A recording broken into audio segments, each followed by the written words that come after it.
The screams were sharp, filled with desperation. Children. So many children. They cried, reaching out with their small, burned arms, trying to grasp something, someone, anyone who could take them away from that place. But there was no one. No one to help them. I saw children in hell. Boys and girls engulfed in flames, crying, sobbing, begging for mercy. Some called for their parents. Others simply wailed, trapped in a suffering I would never be able to forget. Then, one of them noticed me. A little girl. Her face covered in soot, her eyes brimming with tears. She couldn't have been older than 8 or 9 years old. She stretched her frail hands toward me and, in a weak voice, pleaded, "Mister, please take me out of here." My heart shattered. This can't be right. My mind screamed. This isn't supposed to be happening. But it was real. It wasn't a dream. I had died. And I was taken to see what happens after death. I witnessed souls being tormented. I saw religious leaders consumed by fire. I saw crowds of people being dragged away by demonic creatures. I saw the final judgment. Then, a voice echoed, shaking me to my core. Time is running out. Now, I am back. But the images remain vivid inside me. And I must tell everything I saw. Before it's too late. The night was unnaturally cold. My body was exhausted, my eyes heavy from the long day. I was driving down an almost empty highway, heading home after work. The radio was playing a gospel song, but I wasn't really listening. It had been months since I had set foot in a church. Did I still believe in God? Yes, but the faith I once had now felt like a distant echo. My life was a mess. I knew I needed a change, but I kept putting it off. I'll pray tomorrow. I'll go back to church on Sunday. I'll fix things soon. But that tomorrow never came. Then, it happened. Out of nowhere, a blinding light filled my peripheral vision. Headlights. A massive truck barreling toward me from the side. It was too fast. I had no time to react. The impact was violent. My car spun several times, my body thrown in all directions. I heard the sound of glass shattering, metal twisting, and then, silence. The smell of gasoline filled my nostrils. My head throbbed. I tried to move, but my body wouldn't respond. My hands trembled, and a strange heat spread through my chest. Something was wrong. Very wrong. My vision began to fade. The sounds of the world grew distant.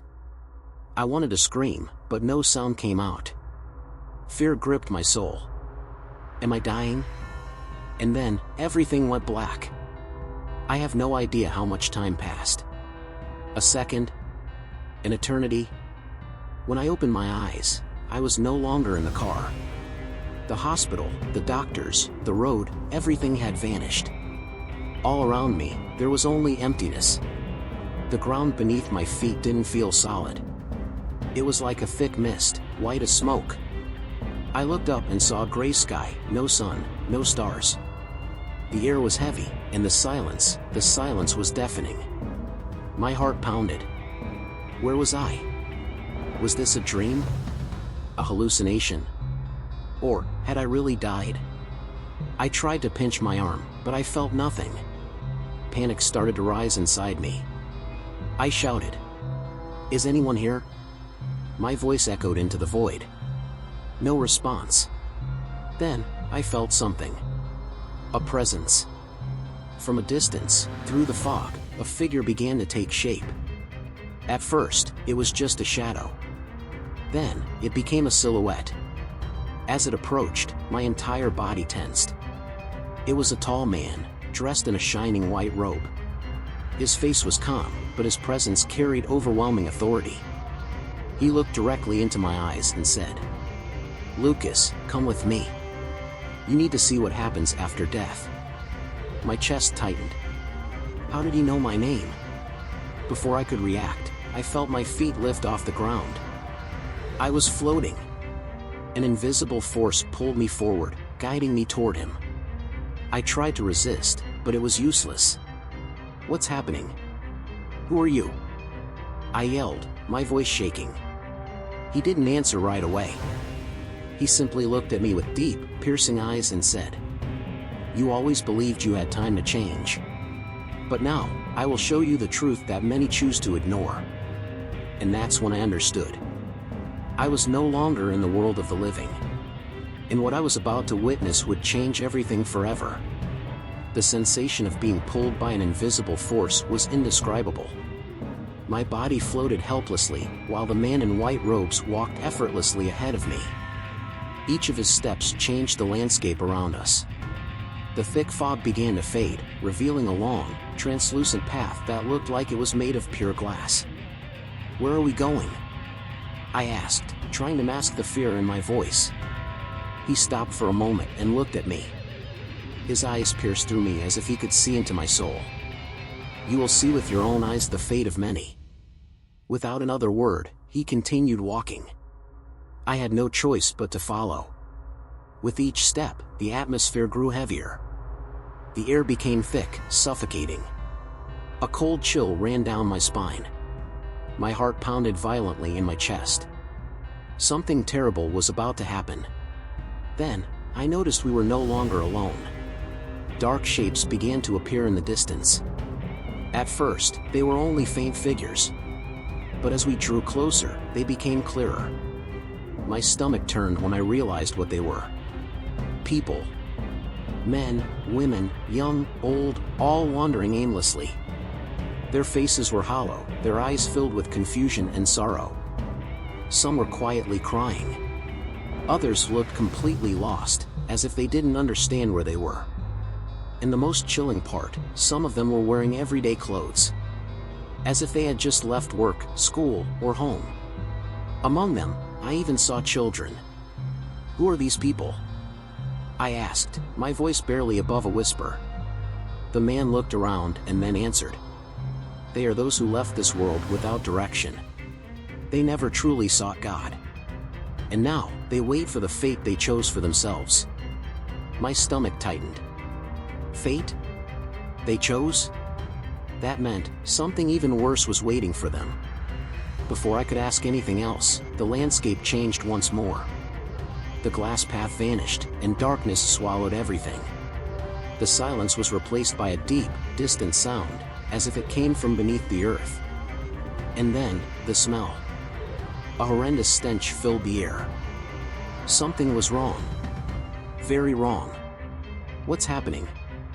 I asked, feeling my entire body tremble. The man in white didn't answer. He simply lifted his hand and pointed forward. That's when I saw it. And everything inside me broke. Sure.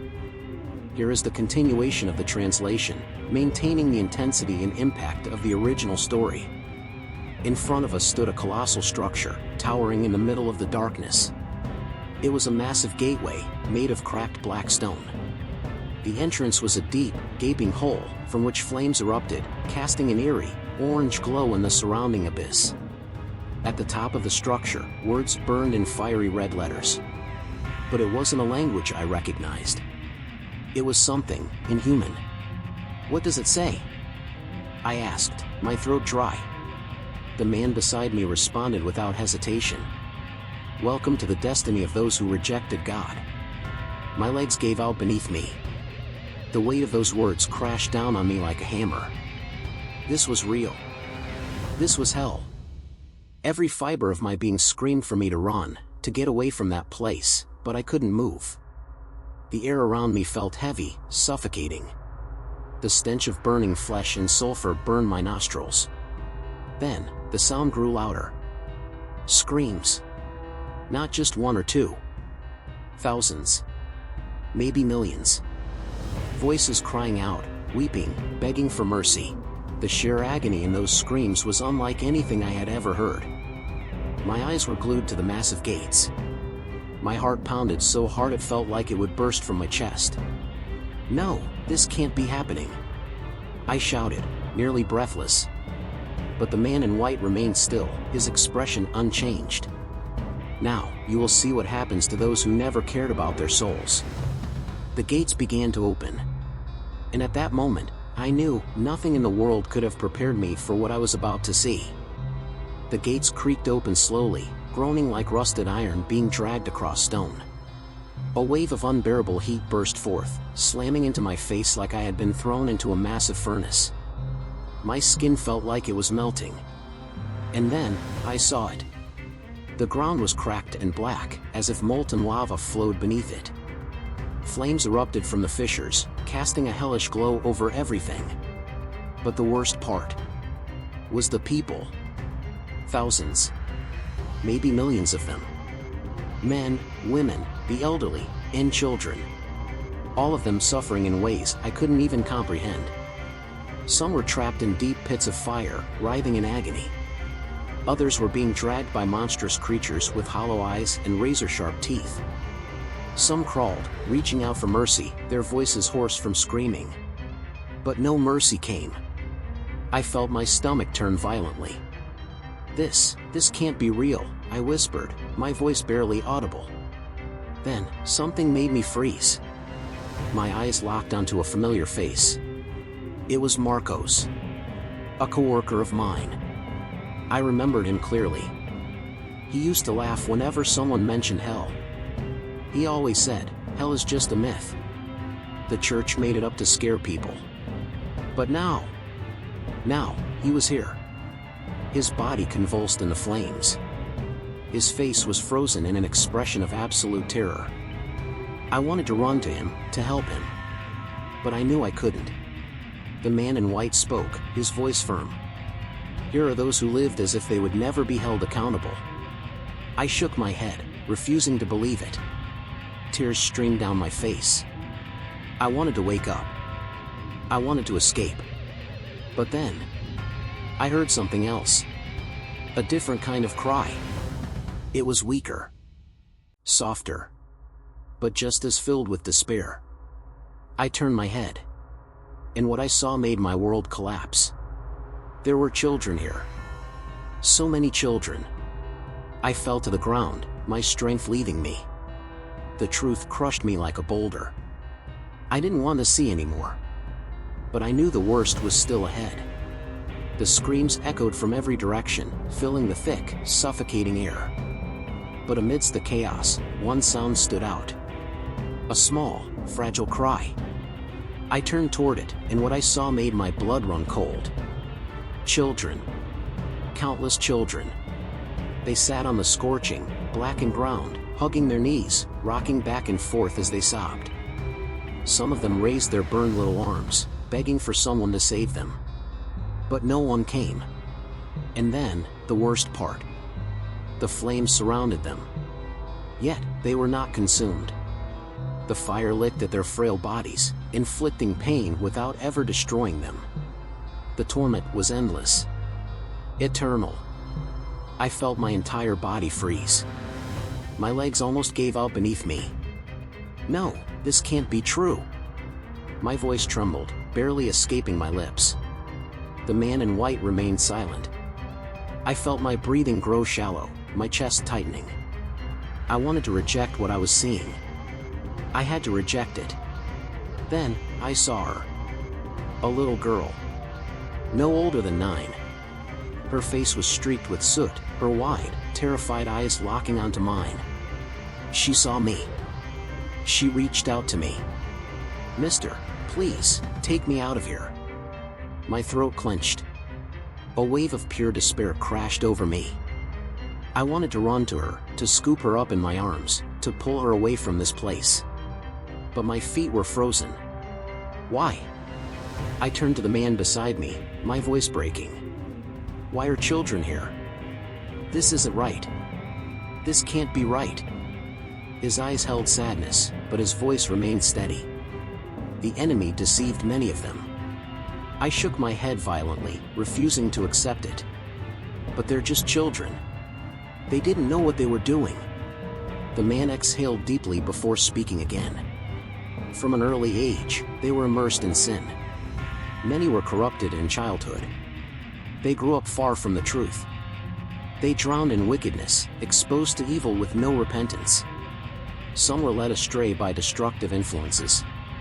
Others were consumed by darkness within their own homes. And now, they are here. A tight pain clenched my chest. The lump in my throat became unbearable. I collapsed to my knees. Hot tears streamed down my face. I didn't want to be here anymore. I wanted out. I wanted to wake up. But it wasn't over yet. The man touched my shoulder and said, "Now, you will see the fate of those who used God's name to deceive and grow rich." A chill ran down my spine. And then, we took another step forward. The scenery changed again. And what came next was even worse. We walked across a rugged, burning ground. The floor was covered in chains and sharp thorns. The air grew even hotter, almost unbearable. And then, I saw it, destroyed altars, broken pulpits, twisted microphones scattered across the ground. And in the middle of this devastated landscape, people were being tortured in unimaginable ways. They were well-dressed men and women. Some wore suits and ties. Others, elegant dresses and formal clothes. But their faces were twisted in expressions of pure terror. They screamed, but their cries were muffled by the sound of the chains that bound them. I saw demonic creatures surrounding them, holding horrifying instruments of torture. Some preachers were chained, being dragged like animals. Others clutched Bibles made of fire, their hands burning, but they couldn't let go. "Who are these people?" I asked, my stomach twisting. The man beside me answered firmly. "They are the ones who used God's name to deceive. Preachers who profited from faith. Men and women who fed on greed, manipulating the needy to enrich themselves." My eyes widened. "But they preached the word." The man shook his head. "They preached for themselves. To fill their pockets. To gain power and status. They sold false promises. They turned faith into a business. And now, they face judgment." A chill of pure horror ran down my spine. I saw a man kneeling, wearing a black suit, crying in absolute despair. His face was filled with sheer dread. Monstrous creatures surrounded him, holding glowing hot knives, and then, without warning, they began to cut out his tongue. He screamed in agony.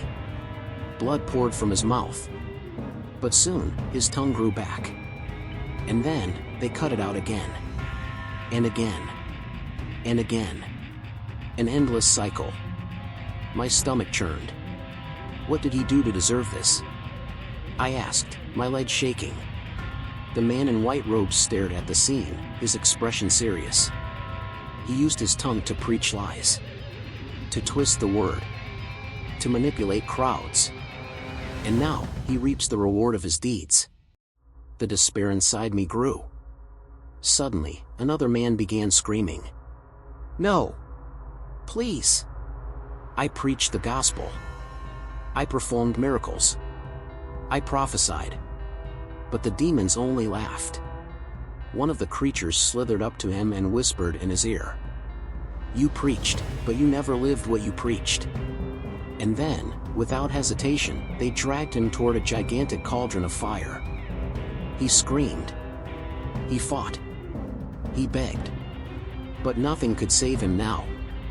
My heart pounded so hard I thought it would burst. My hands trembled. I wanted to leave this place. But the man in white robes turned to me and said, "There is still something you need to see." And at that moment, I realized I was about to witness something even worse. The fate of those who denied the existence of God. I thought nothing could be worse than what I had already seen. But then, the man in white pointed to a new path. An invisible force pulled me forward, and the scenery around us changed once again. Now, we were standing before a colossal abyss. It was endless. A massive chasm, stretching into infinity. A hot wind rose from its depths, carrying with it a sound that made my soul tremble. Not just screams, but wails of despair. I swallowed hard. "What is this?" I asked, feeling a chill run down my spine. The man looked at me, his expression serious. "This is the destiny of those who denied the existence of God. My skin crawled. Suddenly, shadows began moving within the abyss. I stepped closer to see better, and then, my blood ran cold. People were falling. Thousands. Millions. Plummeting endlessly into that bottomless pit. Their faces were frozen in expressions of absolute terror. They screamed. They thrashed. They tried to grab onto something, but there was nothing to hold onto. Nothing but the void. They fell. Forever. I could hear their voices rising from the darkness. I didn't believe. But now I know. Please, get me out of here. Give me one more chance. God, forgive me. Please. But no answer came. Nothing could save them. The man in white robes spoke again, his voice unshaken. On earth, they rejected the truth. They mocked faith. They laughed at God. They believed they would never be held accountable. And now, they spend eternity in what they chose, a place without God. A heavy weight settled on my chest. My heart pounded furiously. My legs felt weak. And then, a horrible realization hit me. How many times had I ignored God? How many times had I lived as if He didn't exist? If I had died in that accident, would this have been my fate? Tears burned my eyes. I wanted to run. I wanted to wake up. But then, the man placed a hand on my shoulder.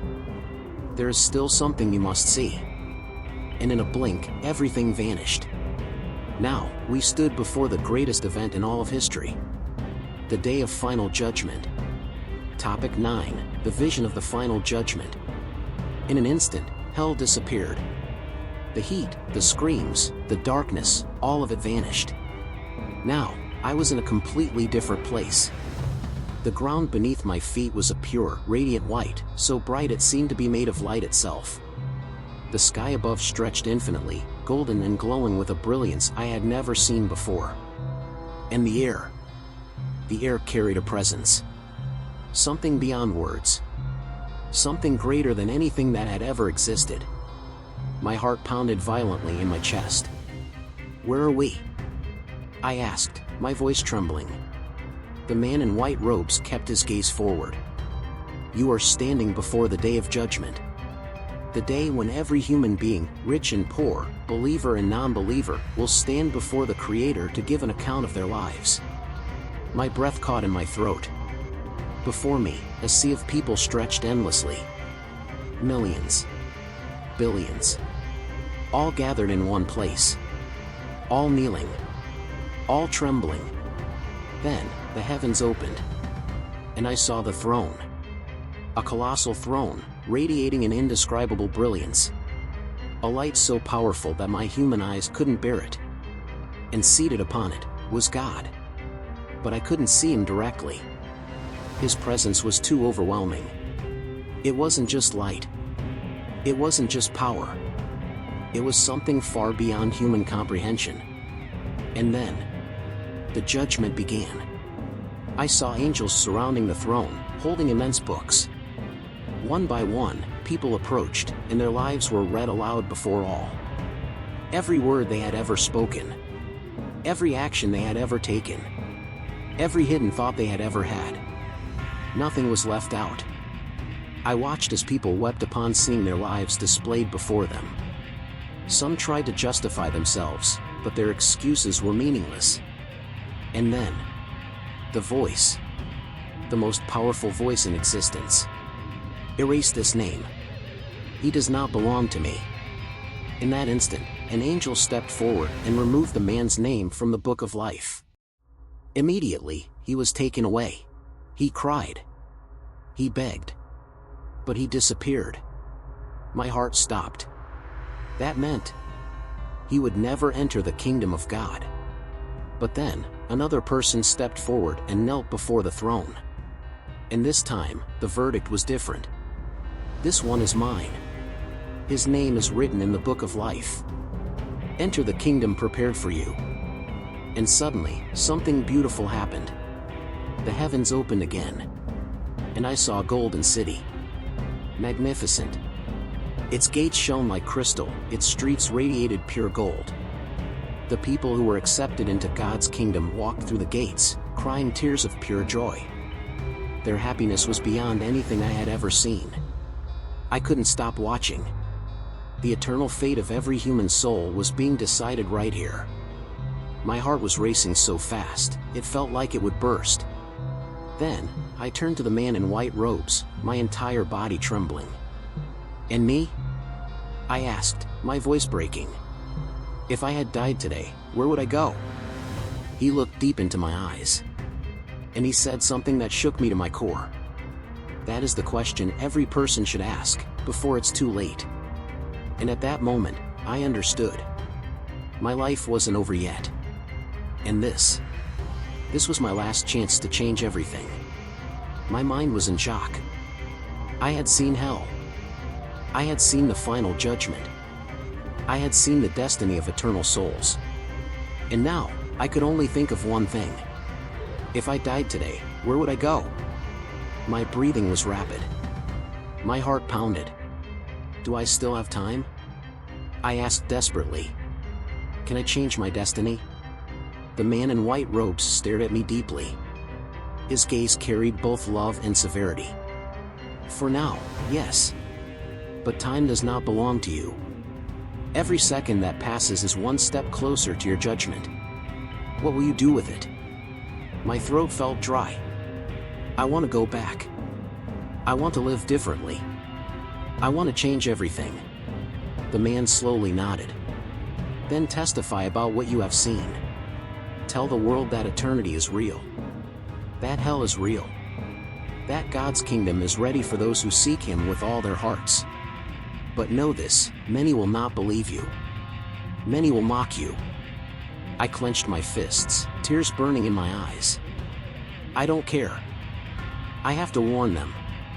I have to tell the truth. The man continued looking at me. And then, he spoke the words I would never forget. Time is running out. Many believe they will have another chance, but the final trumpet is about to sound. And at that moment, the entire sky trembled. I saw an angel holding a massive golden trumpet. He was ready to blow it. My heart nearly stopped. But before I could say anything, everything went dark. And suddenly, I opened my eyes. My lungs gasped for air as if I had been drowning. Pain shot through my body. My chest rose and fell violently. My heart was beating so fast I thought it would explode. I was back. Slowly, my vision cleared. A white ceiling. Voices echoing around me. I was in a hospital. He's back. He's alive. A nurse shouted, rushing to call the doctors. And then, I understood. I had died. But now, I was alive again. Tears streamed down my face. My body was weak, but my soul was completely different. I tried to speak, but my voice failed. The weight of everything I had seen still pressed on my chest. Hell. The condemned souls. The children. The false preachers. The final judgment. It was all real. And in my mind, one phrase kept repeating over and over. Time is running out. I couldn't ignore this. I had to tell everyone. I had a mission. But the real question was, would anyone believe me? Days passed. But I was no longer the same. I had returned to life, but something inside me had changed forever. I tried telling people what I had seen. Most didn't believe me. Some looked at me as if I were crazy. Others said it was just a hallucination caused by my accident. But I knew the truth. I had seen hell. I had seen the final judgment. I had seen the eternal destiny of souls. And I couldn't stay silent. I started seeking God like never before. Prayer. Repentance. Reading the Bible. I needed to draw closer to Him. Every second felt like a precious gift. A chance I couldn't waste. And the words of the man in white robes still echoed in my mind. Time is running out. And this message wasn't just for me. It was for everyone. And now, my mission was clear. Warn them before it's too late. But what about you? If your life ended today, where would you go? Are you ready for the day when you will stand before God? Because I can tell you one thing for sure. Eternity is real. And your choice right now will decide your destiny forever.